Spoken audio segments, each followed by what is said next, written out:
कोकण आणि शिवसेना यांचं एक वेगळं नातं आहे आणि त्याच अनुषंगानं कोकणातल्या जिल्हा परिषद आणि पंचायत समिती निवडणुकीसाठी आता शिवसैनिक जे आहेत ते कोकणामध्ये दाखल झालेले पाहायला मिळत आहेत।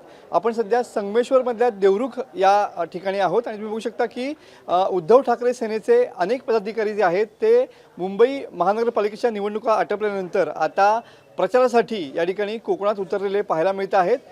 हे सर्व जे आहेत ते शिवडी आणि लालबाग, परळ, वडाळा या भागातले पदाधिकारी आहेत आणि मोठ्या संख्येनं सध्या हे उद्धव ठाकरे सेनेचे पदाधिकारी जे आहेत ते कोकणात या ठिकाणी जिल्हा परिषद निवडणुकीच्या रणधुमाळीमध्ये प्रचारासाठी उतरलेले पाहायला मिळत आहेत। जवळपास आपण जो ग्रुप बघतोय हा जवळपास 50 जणांचा ग्रुप आहे आणि हा वडाळ्यातून या ठिकाणी प्रचारासाठी या ठिकाणी आलेला पाहायला मिळतो। आपल्यासोबत घाडीगावकर साहेब आहेत। साहेब, काय सांगाल, कशी स्ट्रॅटेजी असणार आहे आणि तुम्ही खास प्रचारासाठी कोकणामध्ये आलात काय? या ठिकाणी आम्ही चिपळूण संगमेश्वरचे संपर्क प्रमुख आमचे सुरेशभाई कदम यांच्या नेतृत्वाखाली प्रचारासाठी आलेलो आहोत। नुकतीच मुंबई महानगरपालिकेची रणधुमाळी संपलेली आहे आणि त्या ठिकाणी पक्षाला चांगलं घवघवीत यश मिळालेलं आहे। त्याच्यानंतर ही निवडणूक जवळपास 3 वर्षानंतर होते जिल्हा परिषद पंचायत समिती। ही तर कार्यकर्त्यांची निवडणूक आहे बघायला गेलं तर।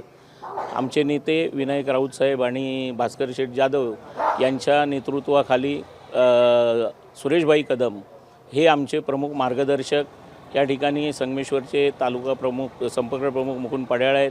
माझ्याबरोबर वडाळा विधानसभेचे संघटक राकेश देशमुख आहेत, शाखा प्रमुख हमीदबाई शेख आहेत, त्याचप्रमाणे संदीप। स्ट्रॅटेजी काय असणार आहे? या ठिकाणी आमची स्ट्रॅटेजी अशी असणार आहे की मुंबईमध्ये जो मतदानाच्या वेळेला प्रकार झाला, दुबार मतदार आणि त्याच्यानंतर टेंडर वोटिंग वगैरे, तर ग्रामीण भागातल्या जे आमचे पोलिंग एजंट वगैरे आहेत त्यांना या ठिकाणी व्यवस्थितपणे प्रशिक्षण देण्यासाठी आमची ही 50 जणांची टीम वडाळा विधानसभेचे सगळे प्रमुख कार्यकर्ते आम्ही या ठिकाणी चिपळूण, संगमेश्वर, लांजा या ठिकाणी आलेलो आहोत आणि चांगलं पक्षाला या ठिकाणी घवघवीत यश मिळेल।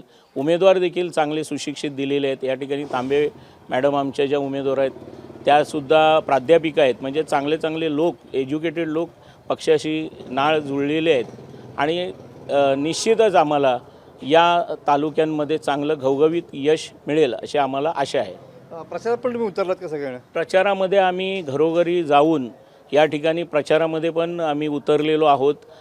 तिथल्या रहिवाशांना म्हणजे नागरिकांना कशा पद्धतीने मतदान करायचं आहे, काय करायचं आहे, कशासाठी मतदान करायचं आहे, कारण कोकण हा कायम शिवसेनेच्या उद्धव बाळासाहेब ठाकरे यांच्या मागे राहिलेला असा हा गड आहे आणि तो गड पुन्हा आम्ही काबीज करणार अशी आम्हाला 100% खात्री आहे।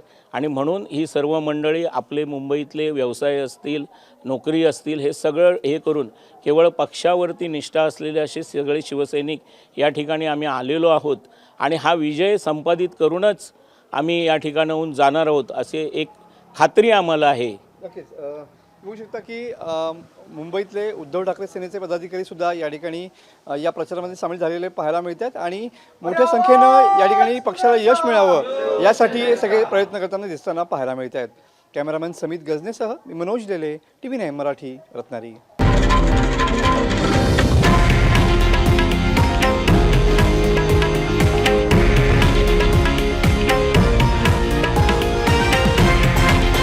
हे आहे देशातील नंबर 1 न्यूज नेटवर्क आणि आपण पाहत आहात TV9 मराठी, एकमेव।